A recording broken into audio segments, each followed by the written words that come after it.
ఆనాడు బెత్లెహేములో ఎలాగైతే దేవుణ్ణి ఆరాధించారో ఈ రాత్రి మనం కూడా ఈ గ్రామంలో దేవుణ్ణి ఆరాధించేద్దాం. హల్లెలూయా. క్రైస్ట్ మాస్ అంటే క్రీస్తుని ఆరాధించుట.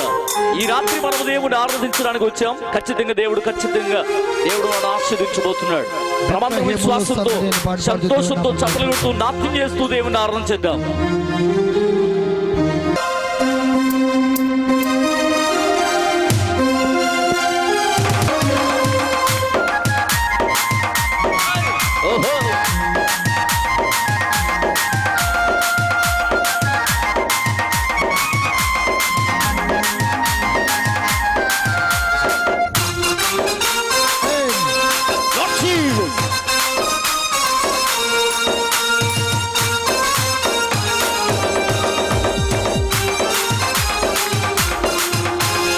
బెత్లెహేములో సందడి, పశుల పాకలో సందడి, యేసు పుట్టాడని, మహారాజు పుట్టాడని. బెత్లెహేములో సందడి, పశుల పాకలో సందడి, యేసు పుట్టాడని, మహారాజు పుట్టాడని. బెత్లెహేములో సందడి, మల్లవరంలో సందడి, యేసు పుట్టాడని, మహారాజు పుట్టాడని. బెత్లెహేములో సందడి,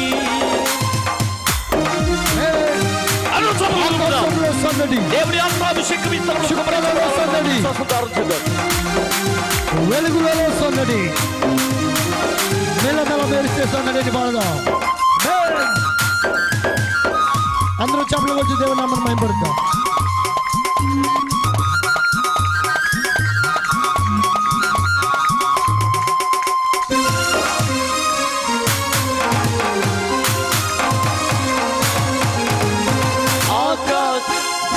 ఆకాశంలో సందడి, చుక్కలలో సందడి, ఆకాశంలో సందడి, చుక్కలలో సందడి, వెలుగులతో సందడి, మిలమిల మెరిసే సందడి. ఆమేన్. వెలుగులతో సందడి, మిలమిల మెరిసే సందడి.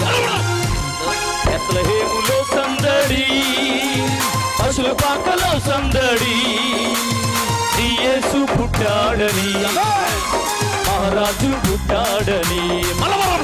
మల్లవరంలో సందడి, యేసు పుట్టాడని, మహారాజు పుట్టాడని. మల్లవరంలో సందడి, దూతల పాటలతో సందడి, సమాధాన వార్తతో సందడి, గొల్లల పరుగులతో సందడి.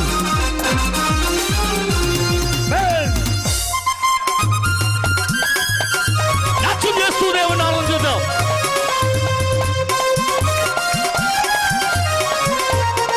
అందరూ ఉద్యోగంగా చప్పట్లు కొట్టి దేవుని నామమున మహిమపరుద్దాం. అది దూతల పాటలతో సందడి, సమాధాన వార్తతో సందడి, దూతల పాటలతో సందడి, సమాధాన వార్తతో సందడి, వల్లల పరుగులతో సందడి, పాటలతో సందడి, వల్లల పరుగులతో సందడి, క్రిస్మస్ పాటలతో సందడి. బెత్లెహేములో సందడి, మల్లవరంలో సందడి, యేసు పుట్టాడని, మహారాజు పుట్టాడని. బెత్లెహేములో సందడి, మల్లవరంలో సందడి, యేసు పుట్టాడని, మహారాజు పుట్టాడని. బెత్లెహేములో సందడి, దావీదుపురములో సందడి, రక్షకుని వార్తతో సందడి, జ్ఞానుల రాకతో సందడి, లోకమంతా సందడి అని పాడదాం. దేవుని ఆత్మతో మనం ఆరాధించుదాం. మన ప్రాణాత్మ శరీరంతో దేవుని మహిమపరచుదాం. దేవుడి ఆత్మ మన మీదకు కుమ్మరించబడాలి.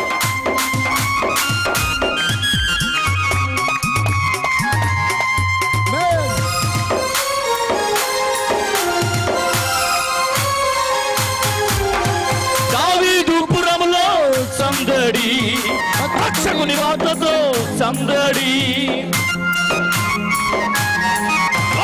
దావీదుపురములో సందడి, రక్షకుని వార్తతో సందడి.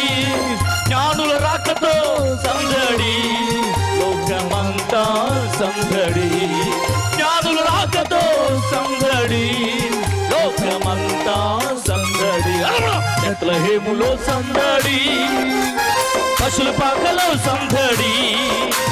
శ్రీ యేసు పుట్టాడని, మహారాజు పుట్టాడని.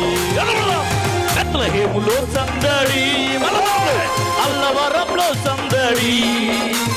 శ్రీ యేసు పుట్టాడని, మహారాజు పుట్టాడని. బెత్లెహేములో సందడి.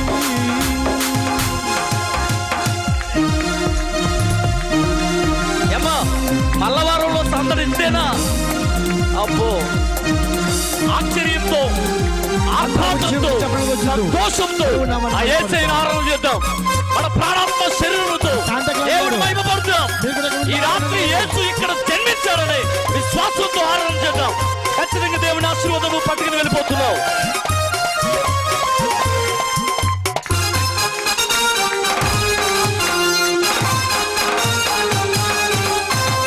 ఆకాశంలో సందడి, చుక్కలలో సందడి. ఆకాశంలో సందడి, చుక్కలలో సందడి. ఎలుగులతో సందడి, వెలుగులతో సందడి. మెల్లమెల్ల మెరిసే సందడి. బెత్లెహేములో సందడి, పశుల పాకలో సందడి. శ్రీ యేసు పుట్టాడని, మహారాజు పుట్టాడని. బెత్లెహేములో సందడి, మల్లవరంలో సందడి. శ్రీ యేసు పుట్టాడని, మహారాజు పుట్టాడని. పూతల పాటలతో సందడి, సందడి. గొల్లల పరుగులతో సందడి, క్రిస్మస్ పాటలతో సందడి పడదాం.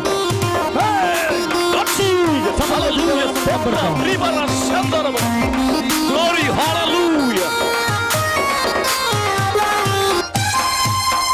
దూతల పాటలతో సందడి, సమాధాన వార్తతో సందడి. దూతల పాటలతో సందడి, సమాధాన వార్తతో సందడి. గొల్లల పరుగులతో సందడి, పాటలతో సందడి. గొల్లల పరుగులతో సందడి, క్రిస్మస్ పాటలతో సందడి. బెత్లెహేములో సందడి, పశుల పాకలో సందడి. శ్రీ యేసు పుట్టాడని, మహారాజు పుట్టాడని. బెత్లెహేములో సందడి, మల్లవరంలో సందడి. శ్రీ యేసు పుట్టాడని, మహారాజు పుట్టాడని. బెత్లెహేములో సందడి, పశుల పాకలో సందడి. శ్రీ యేసు పుట్టాడని, మహారాజు పుట్టాడని. బెత్లెహేములో సందడి, పశుల పాకలో సందడి. శ్రీ యేసు పుట్టాడని, మహారాజు పుట్టాడని. దావీదుపురములో సందడి, రక్షకుని వార్తతో సందడి. దావీదుపురములో సందడి, రక్షకుని వార్తతో సందడి. జ్ఞానుల రాకతో సందడి, లోకమంతా సందడి. జ్ఞానుల రాకతో సందడి, లోకమంతా సందడి. బెత్లెహేములో సందడి, పశుల పాకలో సందడి. శ్రీ యేసు పుట్టాడని, మహారాజు పుట్టాడని. బెత్లెహేములో సందడి, మల్లవరంలో సందడి. శ్రీ యేసు పుట్టాడని, మహారాజు పుట్టాడని, యేసు పుట్టాడని, మహారాజు పుట్టాడని. Hallelujah, hallelujah, hallelujah. Happy Christmas, happy happy merry happy happy Christmas, merry merry Christmas, merry happy Christmas, happy merry Christmas, happy Christmas, merry Christmas, merry Christmas, happy Christmas, happy happy Christmas, merry Christmas, merry happy Christmas, merry happy Christmas, happy merry Christmas, merry Christmas, happy Christmas, happy Christmas, merry Christmas, merry Christmas, happy Christmas, happy happy Christmas, merry merry Christmas, merry happy Christmas, happy merry Christmas, happy Christmas, Christmas. Hallelujah, hallelujah. అందరికీ Christmas శుభాకాంక్షలు. ఆమేన్. హల్లెలూయా. దేవుడు మనలను ఆశీర్వదించును గాక. ఈ సమయంలో వాగ్దాన ధ్యానం చేద్దాం. వాగ్దానాలు దేవుని పరిశుద్ధ గ్రంథంలో యేసు ప్రభు వారి పుట్టుక ముందు ఎంతమంది భక్తులు ప్రవచించినటువంటి ప్రవచనాలు ఈరోజు మనం ధ్యానం చేసుకుంటున్నాం. చూద్దాం. దేవుని పరిశుద్ధ గ్రంథం నుంచి మత్తయి సువార్త 2వ అధ్యాయం 1వ వచనం నుండి కొన్ని విషయాలు చదువుతున్నాను. దయచేసి దేవుని వాక్యాన్ని చూడండి. రాజైన హేరోదు దినములు యందు యూదా దేశపు బెత్లెహేములో యేసు పుట్టిన పిమ్మట ఇదిగో తూర్పు దేశపు జ్ఞానులు యెరూషలేమునకు వచ్చి, యూదుల రాజుగా పుట్టినవాడు ఎక్కడున్నాడు? తూర్పు దిక్కున మేము ఆయన నక్షత్రమును చూసి ఆయన పూజించి వచ్చిదమని చెప్పి, హేరోదు రాజు ఆ సంగతి విన్నప్పుడు అతడును అతడితో కూడా యెరూషలేం వారందరూ కలవరపడి, కాబట్టి రాజు ప్రధాన యాజకులు ప్రజల్లో నుండి శాస్త్రులను అందరినీ సమకూర్చి క్రీస్తు ఎక్కడ పుట్టాడని వారిని అడగగా, అందుకు వారు యూదా బెత్లెహేములోనే అని చెప్పి. దేవుడు పరిశుద్ధ వాక్యం మన వెనుకలో దీవించును గాక. ఆమేన్. మంచిది. ఒక మాట నేను చెప్పి అమ్మగారికి ఇచ్చేస్తాను. యూదా దేశపు బెత్లెహేములో యేసు పుట్టిన పిమ్మట తూర్పు దేశాన్న ఏం వెలిసింది? ఆ నక్షత్రాన్ని చూసి వారి దేశాన్ని విడిచి వచ్చారంటే ఎవరాళ్ళు? జ్ఞానులు. పాములు కాదు కదా, బైబిల్లో రాస్తుంది అక్కడ. జ్ఞానులు. ఈ జ్ఞానులు దేని చూసి ఆకర్షితులయ్యారు? నక్షత్రాన్ని చూసి. వాళ్ళకి ఏ ఆధారం లేదు. నక్షత్రం వింతైనటువంటి ఒక తారక వారికి కనబడడం వల్ల వారి ప్రాంతాన్ని, వారి దేశాన్ని, వారి ప్రజల్ని, వారి ఇంటి వారిని, సమస్తాన్ని విడిచిపెట్టేసి ఎక్కడికి వచ్చారు? వెతుక్కుంటూ ఆ యొక్క నక్షత్రం వాళ్ళని ఆకర్షిస్తూ అది నడుస్తూ ఉందంట. ఆమేన్. హల్లెలూయా. అది వాళ్ళకి ఏం చూపిస్తుంది? దారి చూపిస్తుంది. దాన్ని చూసి వాళ్ళు వచ్చేస్తున్నారు. ఇంక దేన్ని చూడట్లేదు వాళ్ళు. హల్లెలూయా. కాబట్టి వెలుగును చూసి వాళ్ళు వచ్చేస్తూ ఉన్నారు. చాలా మందిని దేవుడు పిలుస్తున్నాడు. ప్రయాసపడి భారం మోసుకొనుచున్న సమస్త జనులారా నా ఎద్దుకు రండి, నేను మీకు విశ్రాంతినిస్తానని. కాబట్టి నీకు ఇచ్చినటువంటి పిలిపేదో, ఎక్కడ నుండి దేవుడు నిన్ను పిలిచాడో నువ్వు అటు ఇటు చూడొద్దు. ఎక్కడికి రావాలి? ఆ వెలుగు నిన్ను ఏ రకంగా నడిపిస్తుందో ఆ ప్రకారంగా నువ్వు రావాలి. అందుకని భక్తుడు అంటాడు 119వ కీర్తన 30వ వచనంలో, 105వ వచనంలో కూడా మనం చదివితే, నీ వాక్యం నా పాదములకు దీపం, నా త్రోవలకు వెలుగు అన్నాడు. ఆమేన్. చప్పట్లు కొడతాను నమ్మిన వారందరూ కూడా. హల్లెలూయా. 130వ కీర్తనలో 119, 130లో, నీ వాక్కు వెల్లడిగుడుతోడనే వెలుగు కలుగును, తెలివి లేని వారికి తెలివినిచ్చేది. ఆమేన్. హల్లెలూయా. వారి జ్ఞానులకు ఇంకా జ్ఞానం ఇచ్చింది ఆ వెలుగు. కాబట్టి ఇప్పుడు దేని చేత మనం దేవుని దగ్గరకు వచ్చాం? దేవుని వాక్యం, వెలుగైనటువంటి వాక్యాన్ని చూసి దేవుని దగ్గరకు వచ్చాం. మరి నీ కన్నులు ఇటు అటుకు చూడక సరిగాను నీ కను రెప్పలు సూటుగా చూడాలి అని సామెతల గ్రంథం 4:25లో ఆ విషయం కనబడుతుంది. దేవునికి స్తోత్రం. దేవుని వాక్యాన్ని చూసి ప్రయాణం చేయాలి. అది ఎక్కడికి నడిపిస్తుందో తెలుసా? నువ్వు దేన్ని చూసి ఆకర్షితురాలవై నువ్వు దేవుళ్ళలోనికి వచ్చావు. కాబట్టి నీవు ఫస్ట్ నుండి లాస్ట్ వరకు దాని వైపే చూడాలి. అదేంటది? దేవుని వాక్యం. నెంబర్ వారు గట్టిగా చప్పలు కొట్టిన హల్లెలూయా. వాక్యమే వెలుగు. దేవుని పరిశుద్ధ గ్రంథంలో యోహాను సువార్త మరి 1వ అధ్యాయం 9వ వచనం కూడా మనం చదివితే నిజమైన వెలుగు ఉన్నది లోకంలో వచ్చి ప్రతి మనుష్యుని వెలిగించును అని రాస్తుంది. యేసు పుట్టిన పిమ్మట తార వెలిసింది. ఆమేన్ హల్లెలూయా. నీతి మార్గమును అనుసరించినట్లు ఎవరు అనేకులను త్రిప్పుదురో వారు నిరంతరము ప్రకాశించున్న నక్షత్రముల పోలిన వారై ఉందురు అని రాయబడింది దానియేలు గ్రంథం 12వ అధ్యాయంలో 12:3. ఆమేన్ హల్లెలూయా. ఇప్పుడు బుద్ధిమంతులైతే ఆకాశ మండలంలో జ్యోతులు పోలివారై ప్రకాశించుదురు. నీతి మార్గమును అనుసరించినట్లు ఎవరు అనేకులను త్రిప్పుదురో వారు నక్షత్రములు. హల్లెలూయా. ఇప్పుడు ఎవరు నక్షత్రం? యేసు. ఆమేన్ హల్లెలూయా. మనందరినీ నీతి మార్గంలో నడిపించడానికి యేసయ్య జన్మించాడు. హల్లెలూయా. కాబట్టి ఆ వెలుగును చూసే మనం వెలుగును పొందియే నడుస్తూ ఉన్నాం. లోకం చీకటిలో ఉంది. చీకటి పాపం, శాపం, మరణం, పాతాళం కదా. దేవునికి స్తోత్రం. హల్లెలూయా. మధ్యలో ఆ తార నడిపిస్తూ ఉంది, వీళ్ళు నడుస్తూనే ఉన్నారు. ఇంకెంతకాలం నడుస్తాం? ఇంకెప్పుడు ఇంతేనండి. ఇదే పాటలు, ఇదే భక్తి, ఇదే వాక్యం, ఇదే చర్చి. దేవునికి స్తోత్రం చెప్పండి. హల్లెలూయా. కొద్దిగా బయటికి వెళ్ళి వస్తే బాగుంటుందని చెప్పి అనుకునే వాళ్ళు చాలా మంది ఉన్నారు.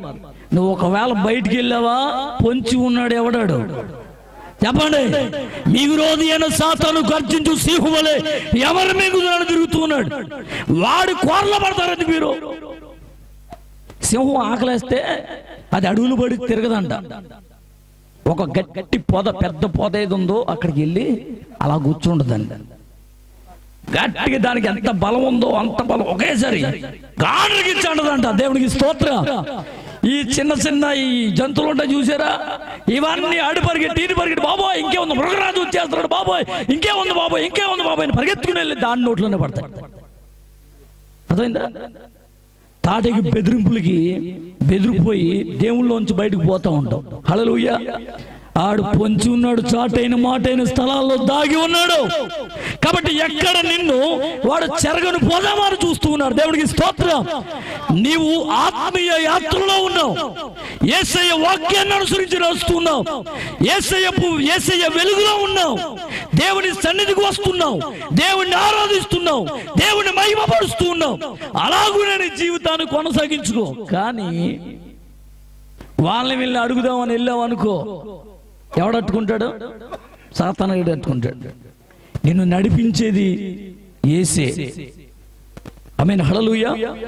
మనలో లోకంలో ఉన్నవాడి కంటే గొప్పోడు మనల్ని ఎక్కడ ఎప్పుడు ఎలా నడిపించాలో ఆయనకి తెలుసు. నీకంటే, నాకంటే, అందరికంటే ఎవరికే? దేవుడికి తెలుసు. దేవుడికి స్తోత్రం. హల్లెలూయా. సరే మంచిది వినండి. ఇప్పుడు ఏ రోజు దగ్గరికి వెళ్ళారు? ఈ స్టార్ ఎక్కడ ఉంది? ఎక్కడ స్టార్ కట్టినంత మాత్రం యేసు ప్రభు ఇంట్లో ఉంటాడు ఏంటి? దేవుడికి స్తోత్రం. చెప్పరే ఇంట్లో ఉంటాడా? పెట్టేవాడు పెద్దదే అంటున్నారు. ఏంటది? స్టార్. దేవుడికి స్తోత్రం చెప్పండి. హల్లెలూయా. ఆ స్టార్ నువ్వు దేవుని సన్నిధికి వస్తే నీ స్టార్ వెలిగిపోద్ది. చప్పట్లు కొట్టరే. హల్లెలూయా. ఈ స్టార్ ఇక్కడే ఉండాలి, నేను ఇక్కడే ఉంటాను, చర్చికి వెళ్ళను, ప్రార్థనకి వెళ్ళను అంటే కాదు. దేవుడికి స్తోత్రం. ఆయన ఎక్కడికి నడిపిస్తే అక్కడికి వెళ్ళవలసిందే. చప్పట్లు కొట్టిన అందరూ కూడా వినండి. ఇక్కడే ఉండు, ఇప్పుడే వస్తానని వెళ్ళారు. ఎక్కడికి? హేరోదు రాజు దగ్గరికి. అయ్యా, యూదుల రాజుగా పుట్టిన వాడు ఎక్కడున్నాడో చెప్తే మేము ఆయన్ని ఆరాధిస్తామన్నారు. ఇప్పుడు అక్కడ భటులు అన్నారు ఆయన దగ్గరికి వెళ్ళి, ఏమండి తూర్పు దేశం నుంచి అంట ఏదో తార చూశారంట, వచ్చారంట, అదే తూర్పు దేశం నుంచి జ్ఞానులంట వచ్చారంట అని చెప్తున్నారు. ఎక్కడ గొప్పలు చెప్పుకుంటున్నాడు ఎవరో. నా పరిపాలన దేశ విదేశాలకు వెళ్ళిపోయింది, నేనెంత గొప్ప పరిపాలకున్నో అని ఆనందపడిపోతున్నాడేమో ఎవరో హేరోదు రాజు గర్వంతో. హల్లెలూయా. ఇంత ఆనందం. ఇదిగో అందరూ వినండి, అందరూ వినండి. వాళ్ళు మాట్లాడే మాటలు మీరు వినాలి. చెవులు మూసుకోవద్దు. అలాంటి పనులు ఇలాంటి పనులు చేయకండి. కూర్చోండి సరిగా. ఇప్పుడు వాళ్ళు ఏం మాట్లాడతారో మీరు అందరూ వినండి అన్నట్టు చెప్పు ఉండొచ్చు. దేవునికి స్తోత్రం చెప్పండి. అంతే కదా, రాజులు గొప్పల కోసం చూస్తారు కదా ఆ కాలంలో. ఇప్పుడు చూడండి, పొగిడితే ఇలా తీసి అలా ఇచ్చేస్తారు. ఇప్పుడు అక్కడ దేవునికి స్తోత్రం చెప్పండి. హల్లెలూయా. వినండి. ఇప్పుడు ఏమైందంటే అందరూ చూస్తున్నారు, వాళ్ళు ఏం మాట్లాడతారో, ఏ సమాచారం తెచ్చారో, రాజుగారి గురించి పొగుడతారో లేకపోతే దేని గురించి చెప్తారో తెలియదు. వాళ్ళు వచ్చి ఏమన్నారో తెలుసా? రాజా నీకోసం రాలేదు, యూదులు రాజుగా పుట్టినవాడు ఎక్కడున్నాడు, ఆయన చెప్పండి, మేము వెళ్ళి ఆయన పాదాల మీద పడిపోయి ఆయన ఆరాధిస్తాం, పూజిస్తాం అని చెప్తున్నారు. చెప్పతో మనోడికి ఎలా ఉంది చెప్పండి? అది పుండు మీద కారం చిమ్మినట్టు అయింది. దేవునికి స్తోత్రం చెప్పండి. కారాల మిరియాలు నూరెత్తున్నాడు. నన్ను పూజించడానికి, నన్ను కనపరచడానికి వచ్చారేమో నేను అనుకున్నాను. వీళ్ళందరి దృష్టిలో నేను అపాసుపాలైపోయాను. నన్ను ఆరాధించకుండా, నన్ను పూజించకుండా, నన్ను కనపరచకుండా మరొకళ్ళు ఎవరినో ఆరాధించాలని, మరొకళ్ళు ఎవరినో కనపరచాలని వీళ్ళు వచ్చారా అని అనుకున్నాడు. చడి చెప్పుడు లేకుండా దగ్గర రమ్మన్నాడు.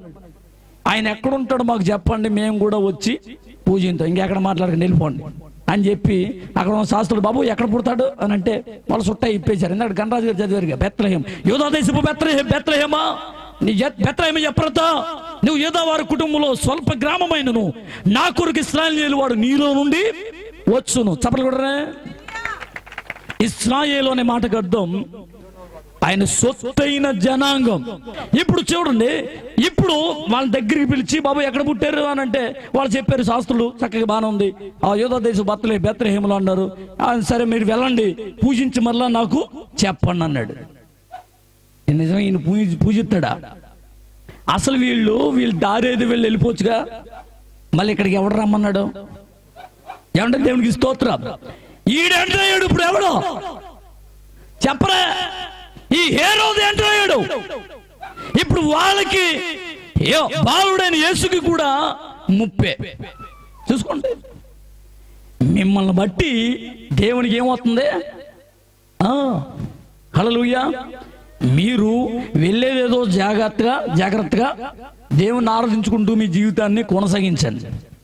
ఈ లోపుగా సినిమాలని, షికార్లని, అయ్యని ఇయ్యని అక్కడక్కడ తిరిగి వచ్చి మళ్ళా దేవుళ్ళలోనికి వచ్చావు అనుకో, దేవునికి స్తోత్రం చెప్పండి, నీ ప్రాణానికి ముప్పు. మరలా వచ్చి నాకు చెప్పండి అన్నాడా, ఒరే తొట్టేసండి వెళ్ళిన అంటాడు. ఒకవేళ వస్తే కనుక అర్థమైందా? వీళ్ళు మళ్ళీ బయటికి వెళ్తే కనుక వీళ్ళందరికీ ఏం చెప్తారు? పలానా చోట్ల పుట్టాడని ప్రజలందరికీ చెప్పేస్తారు. కాబట్టి వీళ్ళు ఎక్కడే ఏమైపోవాలి? చంపేయాలి.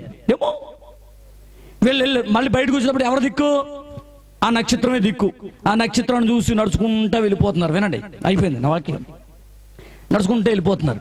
కరెక్ట్గా ఎక్కడ ఆగిందమ్మా? యేసున్న చోటులోనే ఆ పాకం దగ్గర ఆగింది. దేనికి స్తోత్రం చెప్పండి. హల్లెలూయా. ఆగింది అక్కడ. అప్పుడు చూసి ఇదేంటి పాక దగ్గర ఆగిందండి అని అనుకోవచ్చు. ఎవరో వాళ్ళు ఎవరో చెప్పండి. మేము పాకలో ఉందో ఏంటో మతలేకపోతుంది. పాకలో ఆరాధన, పాకలో ప్రార్థన, అబ్బే మాకు బిల్డింగ్ లేకపోతే ఏసీ. వీళ్ళందరూ బల్లెటోళ్ళు. దేవునికి స్తోత్రం చెప్పండి. వాళ్ళే పాములా జ్ఞానులా? ఆమేన్, హల్లెలూయా. మరి ఏమనుకుంటుంది అనుకున్నారు వాళ్ళు? అనుకోలే. పడిపోయారంటే మొత్తం డొల్లేస్తారా, పాకంతా వెళ్ళే చప్పట్లు కొట్టదు గట్టిగా. హల్లెలూయా. ఇంకా పాక గురించి అక్కడ ఉన్నటువంటి స్థితి గురించి పట్టించుకోవట్లేదు. వాళ్ళు అత్యానందభరితులైపోయినప్పుడు ఆ రాత్రి అక్కడే ఉంటామన్నారు. పోలే ఉండండి బాబు అన్నారు. దేవునికి స్తోత్రం చెప్పండి. అక్కడే నిద్రపోతుంటే దేవదూత వచ్చేసింది. దేవునికి స్తోత్రం చెప్పండి. దేవదూత వచ్చిన మార్గం గుండా వెళ్తే శత్రువైన సాతాను గాడు ఆ హేరోదు పొంచి ఉన్నాడు. మీకును ఆ శిశువు అయినటువంటి యేసుని ఏంటి హాని తలపెట్టడానికి వాడు సిద్ధంగా ఉన్నాడు. కాబట్టి వచ్చిన మార్గం గుండా వెళ్తే నరకం తప్పదు. కాబట్టి మీరు యేసుని ఆరాధించారు, కాబట్టి యేసుని ఆరాధించడానికి వచ్చారు. కాబట్టి మీకు ఇదిగో నూతనమైన మార్గాన్ని, మీ దేశానికి క్షేమంగా వెళ్ళడానికి దేవుడు నూతనమైన మార్గాన్ని ఏర్పాటు చేశారు. ఆ మార్గంలో వెళ్తే మీరు మీ దేశానికి క్షేమంగా వెళ్ళిపోతారు. చెప్పకూడదు గట్టిగా. నీకున్న బాధల్లో, కష్టాల్లో, ఇబ్బందులు, సమస్యల్లో సతమతమవుతూ ఈ రాత్రి దేవుణ్ణి ఆరాధించాలని వచ్చావా? ఈ రాత్రి దేవుడికి నూతనమైన మార్గాన్ని దేవుడు నీకు ఇవ్వబోతున్నాడు. తమిళ వారు గట్టిగా చెప్పగలుగుతూ దేవుని మహింపడదాం. దూత అనగా దైవ సేవకుల ద్వారా దేవుడు తన దూతుల ద్వారా మాట్లాడతాడు. ఒక నూతనమైన మార్గం దేవుడు నీకు ఇస్తాడు. ఆ మార్గంలో నీ జీవితాన్ని సరి చేసుకుంటే సురక్షితంగా మన దేశం ఏదది? పరలోకమేనా, పురం చేరాలనేనా, బంగారు నగరిలో నా కొరకు ఇల్లు కట్టెను నా యేసు రాజు. మా నాన్న ఇంటికి నేను వెళ్ళాలి, మా తండ్రి యేసుని నేను చూడాలి. అయ్యా నిన్నొక్కసారి నేను చూడాలి, నా గుండెలో నా బాధ చెప్పాలి. ఎక్కడ? దేవునికి స్తోత్రం చెప్పండి. హల్లెలూయా. మనం సురక్షితంగా మన ప్రయాణం సాగిపోవాలంటే యేసుని ఖచ్చితంగా ఆరాధించవలసిందే. ఆరాధించుదాం. వచ్చిన మార్గం గుండా వెనక్కి వెళ్ళావా? శ్రమలు, కష్టాలు, ఇబ్బందులు, సమస్యలు, సాతానుగాడు ఉన్నాడు. వాడు రోగంలోనికి తీసుకెళ్ళిపోతాడు. ఆ తర్వాత ఏది పాతాళం నుంచి నరకంలోనికి వెళ్ళిపోతాడు. కాబట్టి ఇక మీదట వచ్చిన మార్గంలోనే ఉండొద్దు. తిరిగి నీ మార్గాన్ని సరి చేసుకో. నూతనమైన మార్గంలో నీ జీవితాన్ని కొనసాగించుకో. దైవరాజ్యాన్ని స్వతంత్రించుకో. దేవుడు మనల్ని దీవించును గాక. ఆమేన్.